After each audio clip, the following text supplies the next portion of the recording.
ప్రభువును రక్షకుడైన యేసుక్రీస్తు నామంలో మీ అందరికీ శుభాభివందనాలు తెలియజేస్తూ ఉన్నాను.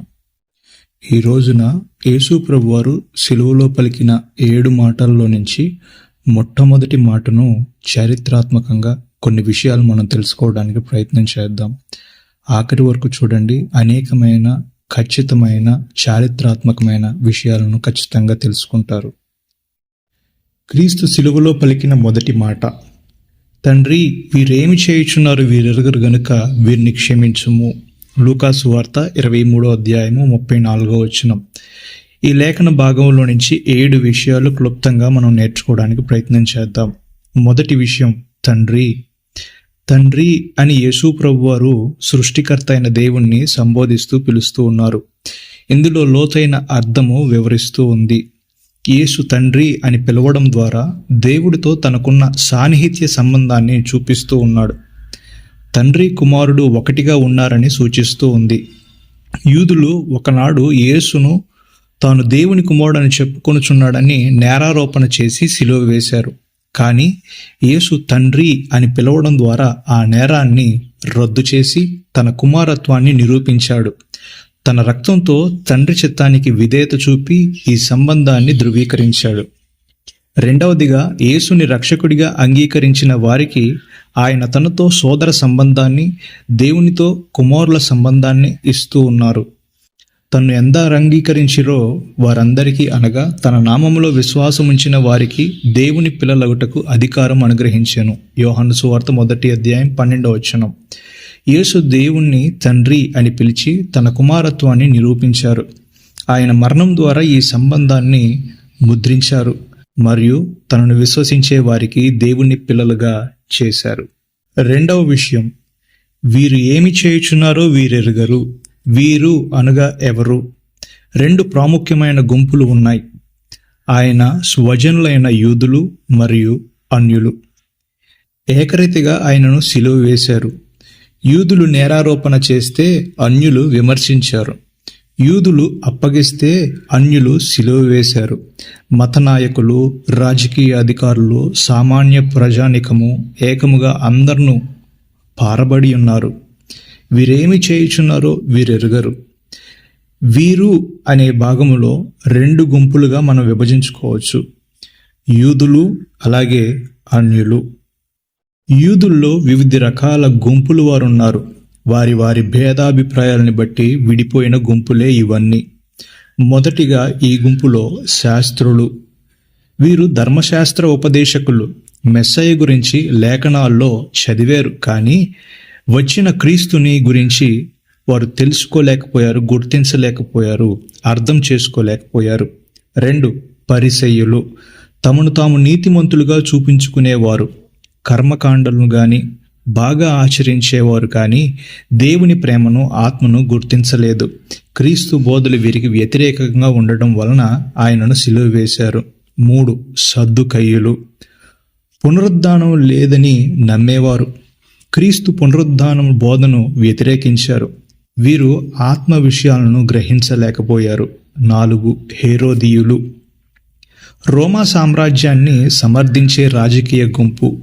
క్రీస్తు యూదుల రాజును అని మత్తయి సువార్త 27:11 అన్నారని రాజద్రోహంగా భావించి ఆయన రాజ్యము భౌతికమైనది కాదని అర్థం చేసుకోలేదు.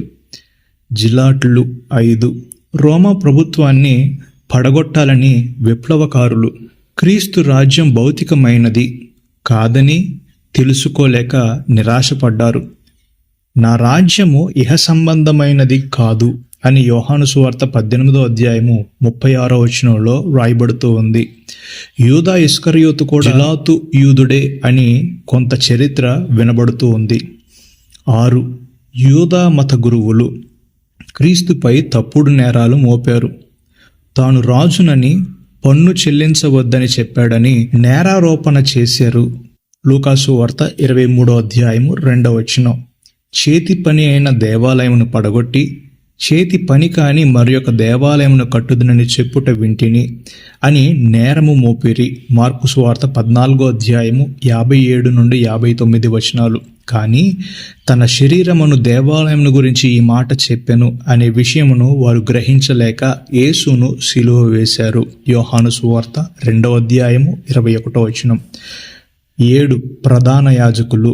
ఇందులో 2 భాగాలు. ఒకటి అన్న, రెండవది కైఫా.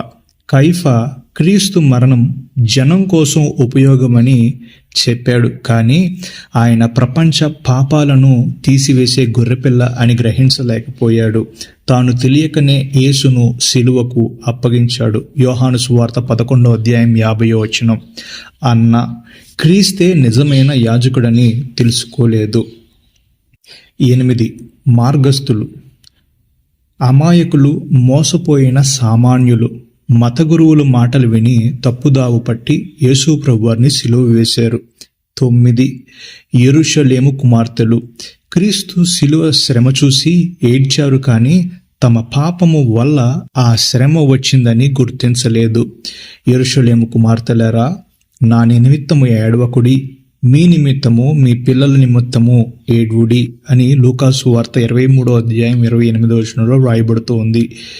ఈ గుంపుల వారందరూ కూడా యూదా మతానికి సంబంధించిన గుంపులే.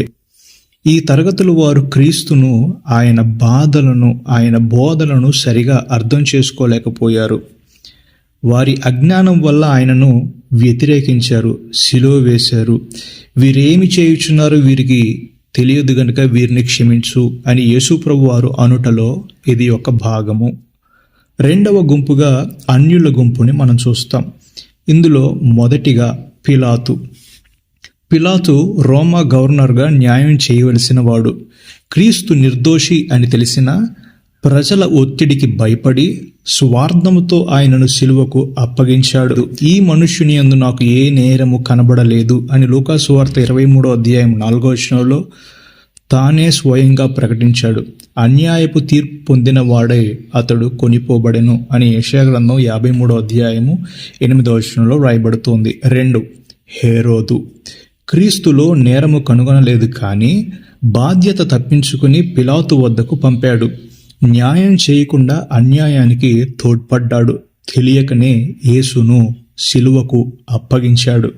రోమీయులు. 3 రోమా చట్ట ప్రకారము క్రీస్తు నిర్దోషి అని తెలిసినా ప్రజల మెప్పు కోసం ఆయనను సిలువ వేశారు. న్యాయాన్ని విస్మరించారు. 4 శతాధిపతి. చట్టానికి లోబడి మానవత్వాన్ని విడిచి ఆదేశాలని అనుసరించాడు. తద్వారా యేసుని సిలువకు అప్పగించాడు. 5 మూఢభక్తుల మోక. క్రీస్తు లోకరక్షకుడని తెలుసుకోలేక అధికారుల మాటలతో సిలువకు రేగారు. 6 రోమా సైనికులు. క్రీస్తు శరీరములో మేకులు కొట్టారు. వీరేమి చేయుచున్నారో వీరెరుగరు గనుక వీరిని క్షమించుము అని ప్రార్థించాడు ప్రభువు. అది లోకాధికారులలో ఎవనికినీ తెలియదు. అది వారికి తెలిసి ఉండిన ఎడల సిలువ వేయకపోదురు అని 1 కొరింథీయులకు రాసిన పత్రిక 2వ అధ్యాయము 8వ వచనంలో వ్రాయబడుతూ ఉంది. ఈ అన్యులు క్రీస్తు నిర్దోషత్వాన్ని గుర్తించిన అజ్ఞానం, భయం, స్వార్థం లేదా అధికార ఒత్తిడి వల్ల ఆయనను సిలువ వేశారు. వీరేం చేస్తూ ఉన్నారో వీరికి తెలియక వీరు క్షమించుడి అని యేసు ప్రభు వారు పలుకుతూ ఉన్న బోధ. ఈ గుంపులో ప్రపంచంలోని ప్రతి జనాంగాన్ని ప్రతీకలుగా నిలుస్తాయి. సిలువ ద్వారా లోక పాపం బయటపడిందని చూపిస్తాయి. 3 తండ్రి, వీరేమి చేయుచున్నారో వీరెరుగరు. పాపాత్ములు ఆయనను సిలువ వేస్తుండగా ఆయన హృదయం ఎంతో వేదన పడింది. ఆయన నోరు మూసుకుని మౌనంగా గొర్రెపిల్ల వలె ఆ ఘోర యాతనను భరించాడు. ఈ యాతనలో ఆయన లోపల ఏం జరిగింది అనే ప్రశ్నను మనం వేసుకుంటే, పాత నిబంధన కాలంలో శత్రువులను శిక్షించడానికి మోషేని ఎదిరించిన వారికి జరిగినట్లుగా భూమి బ్రద్దలై మృంగివేస్తుందా? ప్రవక్త అయిన ఏలియా హింసించుచున్న శత్రువ మూహపు నేత్రములను అంధత్వముతో మొత్తబడినట్లు వీరి నేత్రములు మొత్తెనా? సొదొమ గొమొర్రాలపై ఆకాశము తెరవబడి అగ్నిగంధకములు కురిసినట్లు కురవలయునా? ధర్మశాస్త్రములను బట్టి న్యాయము తీర్చటలేదు గాని దానికి బదులుగా అజ్ఞానంలో ఉన్న ప్రపంచం పట్ల ప్రేమను ప్రభువు వ్యక్తపరుస్తూ ఉన్నారు. అందుకనే వీరిని క్షమించండి అని ప్రార్థిస్తూ ఉన్నారు. దేవుడు ఆయన లోకాన్ని తీర్పు తీర్చడానికి కాదు గాని రక్షించడానికి పంపాడని యోహాను సువార్త 3:17 ఆయన మాటలు చూపిస్తూ ఉన్నాయి. శిలువ ద్వారా క్రీస్తు దుష్టుల పట్ల దయను, త్యాగాన్ని బయటపెట్టాడు. వారు ఆయన సిలువ వేశారు, కానీ దేవుడు, మీరు సిలువ వేసిన ఈ యేసునే దేవుడు ప్రభువుగాను క్రీస్తుగాను నియమించను అని అపోస్తుల కార్యాలు 2:36 రాయబడుతుంది. వీరేమి చేస్తున్నారో వీరికి తెలియదు అని క్రీస్తు చెప్పిన వీరు కేవలము ఆనాటి వ్యక్తులు మాత్రమే కాదు, ప్రపంచంలోని ప్రతి పాపాత్ముని ఇందులో భాగముంది. వేదన, ప్రేమ, క్షమాగుణము ద్వారా లోకాన్ని ఆయన రక్షించాడు. 4. క్రీస్తు ఇంకెవరి కోసం ఆయన మరణించెనో ఇందులో 3 మాటలు మనం చూడొచ్చు. 1, సిలువకు ముందున్న వారి కోసం. సిలువకు ముందున్న పాత నిబంధన కాలంలో జీవించిన పాపుల కోసం ఆయన మరణించాడు. ఇందులో 2, సిలువకు తర్వాత ఉన్న వారందరి కోసం, సిలువ తర్వాత జీవించిన అన్ని యుగాల పాపుల కోసం ఆయన మరణించాడు. 3, సిలువ సమయంలో ఉన్న వారందరి కోసం. క్రీస్తు సిలువ వేసిన వారు ఆయన దేవుని కుమారుడని తెలుసుకొనలేదు. పేతురు చెప్పినట్లుగా, సహోదరులారా, మీరు మీ అధికారులను తెలియక చేసి తీరని నాకు తెలియను. అపోస్తుల కార్యములు 3:17. అది లోకాధికారులలో ఎవనికి తెలియదు. తెలిసినచో సిలువ వేయక యుందురు. 1 కొరింథీ 2:8. క్రీస్తు వారి అజ్ఞానాన్ని గ్రహించి, తండ్రి, వీరేమి చేయుచున్నారు, వీరికి తెలియదు గనుక వీరిని క్షమించు అని ప్రార్థించాడు. 5, ఇంతటితో ప్రతి పాపి కూడా రక్షింపబడతాడా? క్రీస్తు సిలువ పాపులందరి కోసం జరిగింది, కానీ అందరూ ఆటోమేటిక్గా రక్షించబడరు. క్రీస్తు సిలువ వేయబడినప్పుడే నేను రక్షించబడ్డాను అని చెప్పడం చాలదు. సిలువలో దొంగల క్రీస్తు రక్షణను అంగీకరించాలి. ప్రభువు నామముని బట్టి ప్రార్థన చేయువాడెవడో వాడు రక్షించబడును. రోమీయులకు రాసిన పత్రిక 10:13. యోవేలు గ్రంథము 2:32 అన్నట్లుగా దొంగ ప్రార్థించి రక్షణ పొందాడు. అజ్ఞానంతో పాపం చేసినా అది పాపమే. క్రీస్తును అంగీకరించకపోవడం అది పెద్ద పాపం. అజ్ఞానం పాపాన్ని తొలగించదు. ప్రతి మనిషి పాపిగా పుడతాడు, శిక్షకు అర్హుడవుతాడు. కానీ క్రీస్తు వారి అజ్ఞానాన్ని క్షమాపణకు కారణంగా మార్చాడు. తండ్రి, వీరేమి చేయుచున్నారు, వీరెరుగను గనుక వీరిని క్షమించుడి అని ప్రార్థించి శిక్షను క్షమగా ఆయన మార్చాడు. పౌలు అజ్ఞానముతో క్రీస్తును వ్యతిరేకించాడు, కానీ కనికరం పొందాడు. పూర్వము హింసకుడు, హానికరునైన నన్ను తెలియక అవిశ్వాసం వలన చేసి తినని గనుక కనికరింపబడి తిని. 1 తిమోతి 1:12. అనేకులు ఇలాంటి వారే. అది లోకాధికారులలో అనేకులను తెలియదు. అది వారికి తెలిసి ఉండిన ఎడల మహిమా స్వరూపియగు ప్రభు సిలువ వేయక యుందురు. యూద ఎరిగి పాపం చేసి క్రీస్తును నిరాకరించాడు. నేను నిరపరాధ రక్తమును అప్పగించి పాపము చేసి తినని చెప్పాను. మత్తయి సువార్త 27:4. బుద్ధిపూర్వకముగా పాపం చేసిన వారి కొరకు కూడా ప్రభువు మరణించెను. మత్తయి సువార్త 27:25 కొందరి కేకలను చూడండి, వాని రక్తము మా మీద మా పిల్లల మీదను ఉండునుగా కానిరి. వీరి కొరకును ప్రియ రక్షకుడు ప్రాణం పెట్టారు. పాపులందరి కొరకు ఆయన ప్రాణం పెట్టాడు. ఇది నా రక్తము అనగా పాపక్షమాపణ నిమిత్తము అనేకుల కొరకు చిందించబడుతున్న క్రొత్త నిబంధన. మత్తయి సువార్త 26:28. క్రీస్తు అందరి కొరకు ప్రాణం పెట్టారు. క్రీస్తు అందరి పాపుల కోసం మరణించాడు. అజ్ఞానంలో చేసిన వారి కోసం, ఎరిగి చేసిన వారి కోసం ఆయన క్షమాపణ అందరికీ ఉంది. కానీ పశ్చాత్తాపము, విశ్వాసంతో ఆయనను అంగీకరిస్తేనే రక్షణ లభిస్తుంది. తండ్రి, వీరేమి చేయుచున్నారు, వీరెరుగరు గనుక వీరిని క్షమించుము అన్న ఆయన ప్రార్థన రక్షణకు మూలమై ఉంది. 6, ఇది గొప్ప విజ్ఞాపన ప్రార్థన. క్రీస్తు సులువులో చెప్పిన తండ్రి వీరిని క్షమించు అనే ప్రార్థన గొప్ప విజ్ఞాపన ప్రార్థన. ఈ ప్రార్థన ద్వారా ఆయన శ్రమలు, పాపుల కోసం ప్రేమతో నిండిన వేడుకోలుగా మారాయి. దుష్టులు క్రూరత్వము ఆయన దయను, ప్రేమను బయటపెట్టింది. ఇందులో మొదటిది ఉపదేశంతో కూడిన ప్రార్థన. క్రీస్తు నీ పొరుగువాణ్ణి ప్రేమించి నీ శత్రువులను ద్వేషించుమని చెప్పబడిన మాట మీరు విన్నారు గదా. నేను మీతో చెప్పున్నదేమనగా, మీరు పరలోకమందున్న మీ తండ్రికి కుమారులై ఉండునట్లు మీ శత్రువులను ప్రేమించుడి, మిమ్మల్ని హింసించు వారి కొరకు ప్రార్థన చేయుడి. మత్తయి సువార్త 5:44 అని ఆయన బోధించారు. అలాగే శిలువలో ఆ బోధను ఆయన స్వయంగా జీవించి చూపించారు. రెండవది ప్రవచన నెరవేర్పు. ఈ ప్రార్థన 500 సంవత్సరాలకు పూర్వమే ప్రవక్త అయిన యెషయా ద్వారా ఈ రీతిగా ప్రవచించబడింది. అనేకుల పాపములు భరించుచు తిరుగుబాటు చేసిన వారిని గురించి విజ్ఞాపన చేశాను. యెషయా గ్రంథము 53:12. శిలువలో ఇది నెరవేరింది. క్రీస్తు తన పక్కనున్న దొంగలతో సహా అందరి పాపాల కోసం ప్రార్థించాను. 3. దేవునితో సాన్నిహిత్య సంబంధం కలిగిన ప్రార్థన. సృష్టికర్త, దేవా, ప్రభువా, పరిశుద్ధుడా అని పిలవడం లేదు, కానీ తండ్రి అని పిలుస్తూ ఉన్నాడు.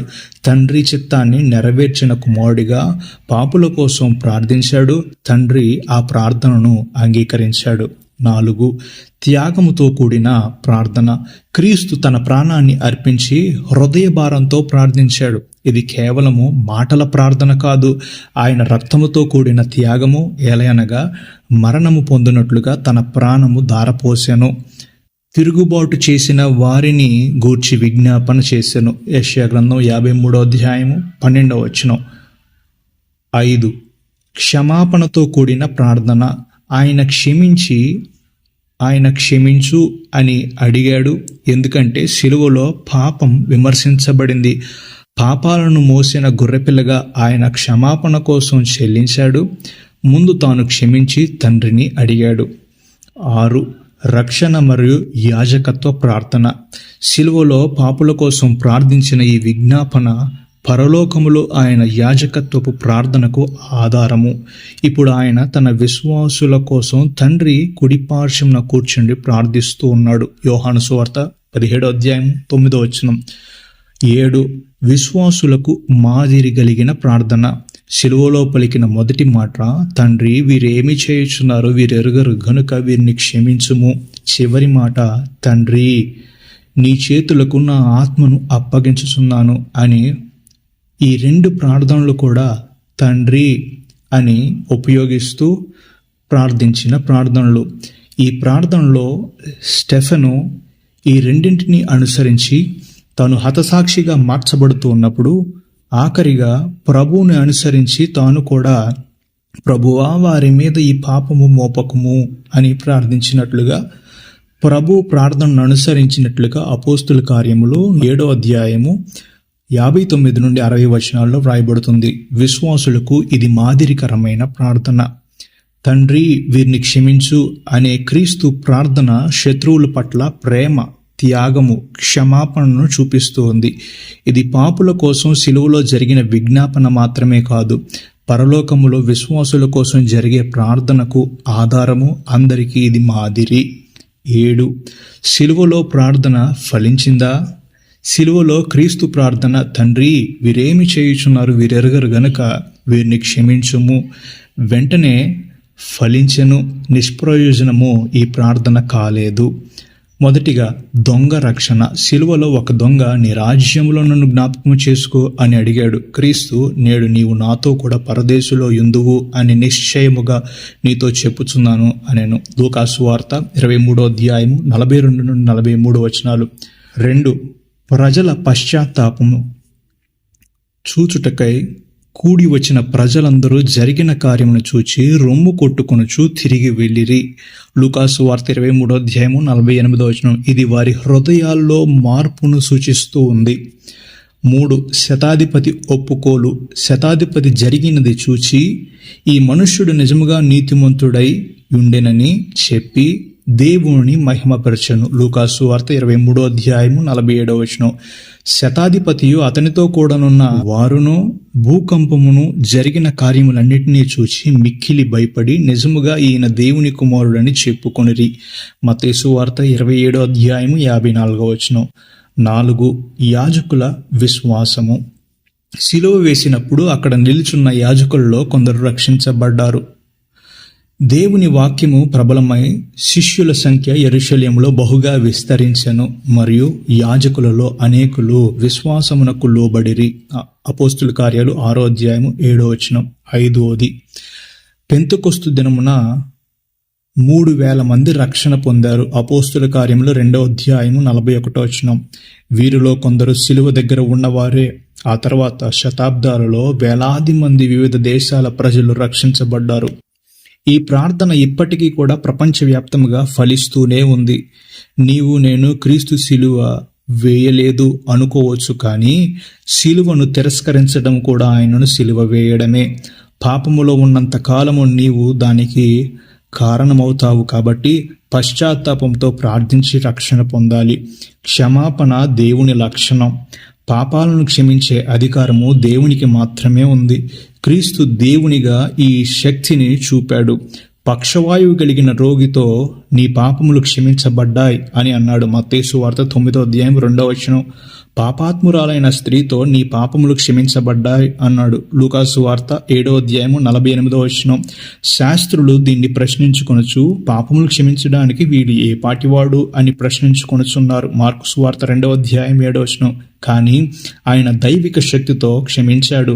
ఆయన దేవుడు అని నిరూపిస్తూ తాను పాపములు కూడా క్షమించగలిగిన వాడు అని చెబుతూ వారందరికీ రుజువుపరుచుకుంటున్న సందర్భాలు మనం చూస్తూ ఉన్నాం. క్రీస్తు శిలువ ప్రార్థన ఫలించింది. దొంగ నుండి యాజకుడి వరకు, పెంతెకొస్తు నుండి యుగాంతం వరకు విశ్వసించిన అందరినీ కూడా ప్రభువు రక్షిస్తారు. ఆయన క్షమాపణ దేవుని ప్రేమను చూపిస్తూ ఉంది. నీ పాపాలను ఒప్పుకొని ఆయన వద్దకు వెళితే నీవు క్షమించబడతావు, రక్షణను పొందుకుంటావు. దేవుడి మాటలు దీవించునుగాక.